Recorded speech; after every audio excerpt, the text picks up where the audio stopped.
यदा यदा हि धर्मस्य ग्लानिर्भवति भारत अभ्युत्थानमधर्मस्य तदात्मानं सृजाम्य परित्राणाय साधूनां विनाशाय च दुष्कृतां धर्म संस्थापनार्थाय संभवामि युगे युगे।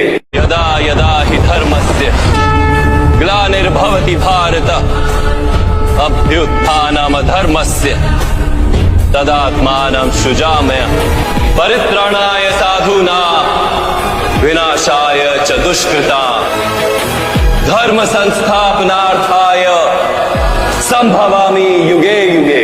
यदा यदा हि धर्मस्य ग्लानिर्भवति भारत अभ्युत्थानमधर्मस्य तदात्मानं सृजाम्य परित्राणाय साधूनां